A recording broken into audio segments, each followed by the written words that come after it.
Estos estudios fueron diseñados por el Dr. J. Vernon McGee, destacado maestro y expositor de la Biblia. Hoy vamos a quedarnos sentados al pie de la cruz mientras estudiamos la palabra de Dios y vemos los eventos que pasaron inmediatamente después que Jesús murió. Continuamos hoy, amigo oyente, nuestro recorrido por el Evangelio según San Mateo. Vamos a leer una vez más los versículos 5 al 7 de este capítulo 28 de Mateo, que fueron considerados al final de nuestro programa anterior. Mas el ángel respondiendo, dijo a las mujeres: No temáis vosotras, porque yo sé que buscáis a Jesús, el que fue crucificado. No está aquí, pues ha resucitado, como dijo. Venid, ved el lugar donde fue puesto el Señor. E id pronto y decid a sus discípulos que ha resucitado de los muertos, y he aquí va delante de vosotros a Galilea. Allí le veréis, he aquí os lo he dicho. Al finalizar nuestro programa anterior dijimos de este pasaje bíblico que cuando lo sobrenatural toca lo natural, siempre es con una palabra para aliviar el temor. Por eso el ángel dijo, no temáis. El ángel vio el divino anuncio de la resurrección. El cuerpo de Jesús, como dijimos en nuestro programa anterior, no estaba en la tumba. Había salido antes de que la piedra fuera quitada. Más tarde entró en un cuarto estando trancada la puerta. El cuerpo glorificado de Jesucristo fue radicalmente diferente al cuerpo que recibió cuando nació en Belén. El anuncio angélico cesó aquí. De aquí en adelante, los anuncios serían dados por labios humanos. Venid, ved, id pronto y decid. Este es el método del Señor. Y me seréis testigos. Debían recibirlo en Galilea. El ministerio posterior a la resurrección de Jesús en Galilea es esencial para nosotros. Antes de que podamos ser testigos, debemos tener asentado en nuestras mentes el hecho de que Jesús murió y resucitó de entre los muertos. Consideremos ahora la aparición de Jesús a las dos Marías, y para ello leamos los versículos 8 al 10 de este capítulo 28 de Mateo. Entonces ellas, saliendo del sepulcro con temor y gran gozo, fueron corriendo a dar las nuevas a sus discípulos. Y mientras iban a dar las nuevas a los discípulos, he aquí Jesús les salió al encuentro diciendo, «Salve». Y ellas, acercándose, abrazaron sus pies y le adoraron.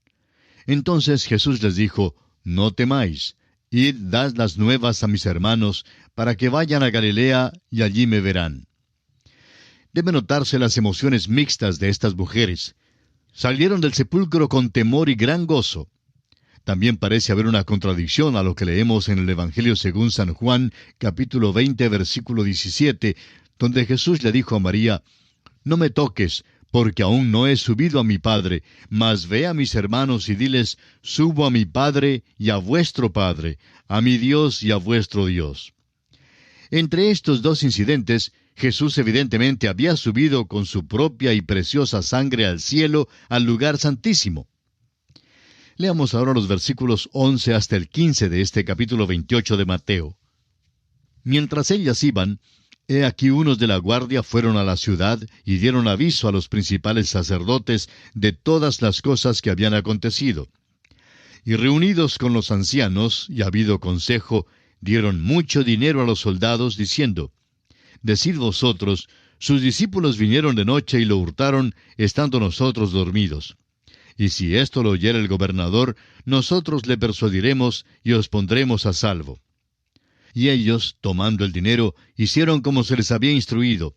Este dicho se ha divulgado entre los judíos hasta el día de hoy. La guardia tuvo que dar un informe de lo que sucedió. Pudieron haber sido muertos por dejar desaparecer ante su presencia el cuerpo de Jesús. Eso requirió una reunión apresurada de los ancianos para buscar alguna disculpa si es que querían rechazar los hechos. Decir que estuvieron dormidos cuando se desapareció el cuerpo era algo enteramente absurdo. ¿Qué pasaría a cualquier centinela que se durmiera en su puesto? Pues sería sumariamente ejecutado. Los príncipes religiosos prometieron proteger a la guardia si el gobernador se daba cuenta de eso y hubiera querido someterlos a un consejo de guerra. Un soborno, pues, ayudó a persuadirlos a ofrecer esta débil disculpa. Esta fue la disculpa del primer siglo para dar una explicación sobre la resurrección. La incredulidad ya ha tenido 19 siglos para reflexionarla. Pero hoy en día existen otras disculpas. Ninguna de ellas, sin embargo, ha sido ofrecida todavía para explicar la evidencia documental. Y ahora pasamos al último aspecto que se considera en este Evangelio según San Mateo. Y es el aspecto de la Gran Comisión. Leamos los versículos 16 al 20 de este capítulo 28 del Evangelio de Mateo. Pero los 11 discípulos se fueron a Galilea, al monte donde Jesús les había ordenado. Y cuando le vieron, le adoraron, pero algunos dudaban. Y Jesús se acercó y les habló diciendo, Toda potestad me es dada en el cielo y en la tierra. Por tanto, id y haced discípulos a todas las naciones, bautizándolos en el nombre del Padre, y del Hijo, y del Espíritu Santo, enseñándoles que guarden todas las cosas que os he mandado. Y he aquí yo estoy con vosotros todos los días, hasta el fin del mundo. Amén. La Gran Comisión fue dada desde la cumbre de un monte, como fueron dados también el Sermón del Monte y el discurso del Monte de los Olivos.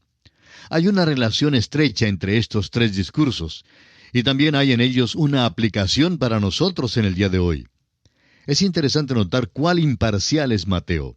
Da un relato razonable que no es influenciado por algún éxtasis ni por algún celo fanático. Los versículos 18 al 20 forman lo que conocemos como la Gran Comisión. El versículo 18 dice, Y Jesús se acercó y les habló diciendo, Toda potestad me es dada en el cielo y en la tierra. Con certeza este versículo es para nosotros hoy en día.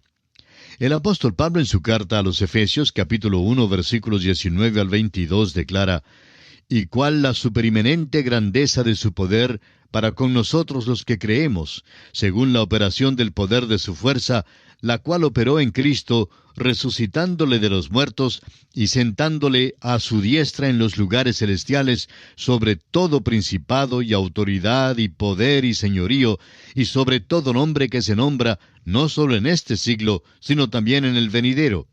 Y sometió todas las cosas bajo sus pies, y lo dio por cabeza sobre todas las cosas a la Iglesia.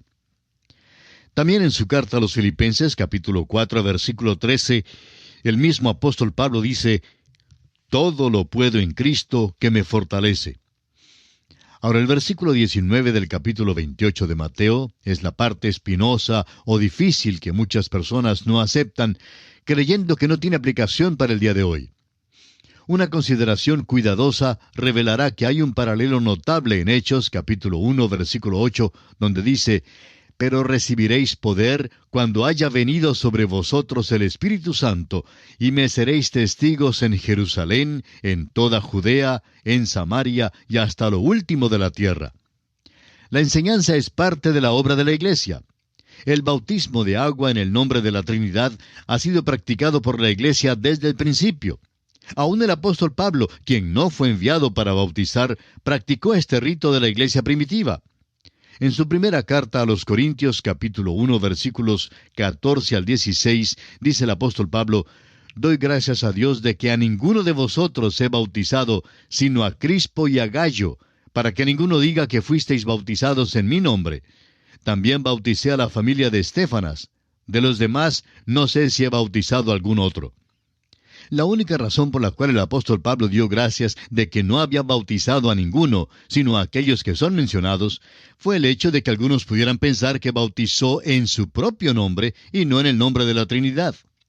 Esta práctica fue adoptada desde muy temprano. Evidentemente los primeros discípulos lo entendieron que era igual para aquel día. La enseñanza de Jesús no solo se halla en los evangelios, sino también en las epístolas. Un ejemplo se encuentra en la primera epístola del apóstol Pablo a los Tesalonicenses, capítulo 4, versículo 2, donde leemos, Porque ya sabéis qué instrucciones os dimos por el Señor Jesús. Volviendo ahora al capítulo 28 del Evangelio según San Mateo, encontramos que el versículo 20 no habla en cuanto al fin del mundo, sino al fin de la edad. Esta comisión continuará hasta el tiempo cuando venga el Señor para establecer su reino. Estas son las órdenes finales del Rey. No las tratemos, pues, con ligereza, sin seriedad.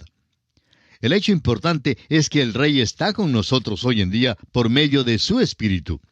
Él mismo dijo por medio del apóstol Juan, en el capítulo 14, versículos 16 al 18, lo siguiente: Y yo rogaré al Padre, y os dará otro Consolador, para que esté con vosotros para siempre, el Espíritu de verdad, al cual el mundo no puede recibir porque no le ve ni le conoce. Pero vosotros le conocéis porque mora con vosotros y estará en vosotros. No os dejaré huérfanos, vendré a vosotros. El Evangelio según San Mateo, pues, nos enseña que Jesucristo nació siendo rey, vivió como rey, murió como rey y resucitó rey. Amigo oyente, Cristo viene de nuevo a la tierra como el Rey de Reyes y el Señor de Señores. ¿Está usted preparado para recibirle? Y ahora, en los pocos minutos que nos restan, quisiéramos hacer un breve repaso acerca de lo que hemos estudiado en este Evangelio según San Mateo. El capítulo 1 nos presentó la genealogía de Jesucristo y la historia del nacimiento virginal de Jesús. El capítulo 2 nos habló sobre la visita de los magos después del nacimiento del Señor Jesús, la huida a Egipto y el regreso a Nazaret. El capítulo 3 nos presentó a Juan el Bautista, el precursor del Rey que anuncia el reino y bautiza a Jesús el Rey. El capítulo 4 nos habló sobre la tentación de Jesús en el desierto, el principio de su ministerio público en Capernaum y el llamamiento de 4 de sus discípulos junto al mar de Galilea. En el capítulo 5 estudiamos el Sermón del Monte, las relaciones entre los súbditos del reino y la ley. En el capítulo 6 estudiamos las motivaciones internas que regulan las expresiones exteriores de justicia en el trato con nuestros semejantes, como son la limosna, la oración, el ayuno y las riquezas. Y también vimos la relación con Dios, el ciudadano del reino de los cielos. El capítulo 7 nos habló de la relación del Hijo del Rey con otros hijos del Rey que tiene que ser mantenida por medio de la oración. Unas amonestaciones finales en cuanto a los 2 caminos, los falsos profetas, la falsa profesión y los 2 fundamentos. En el capítulo 8 vimos que Jesús desciende del monte y demuestra que tiene el poder para implementar los principios éticos de su Sermón del Monte. En el capítulo 9, Jesús hace 6 milagros más, llama a Mateo, contiende con los fariseos y continúa su ministerio en Galilea. El capítulo 10 nos habló de Jesús después de haber enunciado sus principios éticos y comprobado su poder sobrenatural. Comisiona entonces a los 12 apóstoles para ir a través de la nación de Israel y predicar el Evangelio del reino. El capítulo 11 nos dijo que Jesús continúa su ministerio. Los discípulos de Juan le hacen una serie de preguntas. Rechaza las ciudades donde ha hecho grandes obras y da una nueva invitación individual. En el capítulo 12 estudiamos el conflicto y rompimiento final de Jesús con los príncipes religiosos. El capítulo 13 nos habló de las parábolas del reino de los cielos como indicación de la dirección del reino después del rechazo por parte de Israel hasta cuando regrese el rey para establecerlo en la tierra. En el capítulo 14 estudiamos que el precursor, Juan el Bautista, es decapitado. Jesús se aparta, pero le sigue la multitud. Da de comer a los 5,000 y envía a los discípulos al mar a una tempestad. Luego Jesús camina sobre las aguas del mar. En el capítulo 15 de Mateo, Jesús denuncia a los escribas y fariseos, reprocha a sus discípulos, sana a la hija de la mujer sirofenicia y alimenta a los 4,000. En el capítulo 16, Jesús continúa su controversia contra los fariseos y saduceos. Exige una confesión de sus discípulos y Pedro responde a nombre del grupo. Luego, Jesús los confronta por primera vez con la iglesia, su muerte y su resurrección. En el capítulo 17 encontramos la transfiguración de Jesús, el muchacho poseído del demonio, y los discípulos sin fe. Y también el pago de Jesús del impuesto del templo haciendo un milagro. El capítulo 18 nos presenta al niño pequeño, la oveja perdida, la conducta de la iglesia venidera y la parábola con respecto al perdón. En el capítulo 19 encontramos que Jesús entra en Judea, proclama la norma de Dios para el matrimonio, presenta el único motivo lícito para el divorcio. Bendice a los niños, se encuentra con un joven rico y nombra las recompensas de sus apóstoles en el reino venidero. El capítulo 20 nos presenta la parábola de los obreros de la viña. Jesús da el cuarto y quinto anuncio de su muerte venidera, mientras la madre de Jacobo y Juan pide el puesto a la derecha y a la izquierda para sus hijos. Y finalmente, Jesús da vista a dos ciegos a orillas del camino. En el capítulo 21 vimos que Jesús entra oficialmente en Jerusalén, purifica el templo, maldice la higuera, es desafiado por los principales sacerdotes y ancianos, los condena por medio de las parábolas de los dos hijos y de los labradores malvados. Ahora, en el capítulo 22 vimos que Jesús da la parábola del banquete de bodas para el hijo del rey. Contesta y hace callar a los herodianos, a los saduceos y a los fariseos. En el capítulo 23, Jesús advierte a la multitud en cuanto a los escribas y los fariseos, pronuncia los ayes sobre los escribas y los fariseos y llora sobre Jerusalén. En el capítulo 24, los discípulos le hacen 3 preguntas a Jesús y él contesta 2 de ellas con respecto a la señal del fin de la edad y la señal de su venida.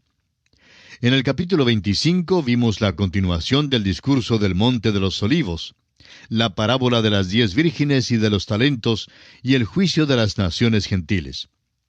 En el capítulo 26 estudiamos los últimos eventos en la vida de Jesús antes de la cruz, el complot para prenderle, la unción por parte de María de Betania, Judas Iscariote lo vende, la última Pascua y la primera cena del Señor, el anuncio de la negación de Pedro, la agonía en Getsemaní. Vemos que Judas lo entrega, los principales sacerdotes lo arrestan, lo traen ante Caifás y el Sanedrín, y finalmente la negación de Pedro. El capítulo 27 nos habla de los eventos que rodearon la crucifixión de Jesús. El Sanedrín le entrega a Pilato, el arrepentimiento de Judas, el juicio ante Pilato, la liberación de Barrabás, la crucifixión, muerte y sepultura de Jesús puesta bajo guardia. Y en el capítulo 28 vimos la resurrección de Jesús y la gran comisión. Y así, amigo oyente, concluye el Evangelio según San Mateo. Es nuestra oración que el Señor le bendiga en forma especial. Hemos llegado al final por el día de hoy. Díganos, ¿fue de ayuda para usted el estudio de hoy? ¿Desea enviarnos algún comentario acerca de lo que ha estado escuchando?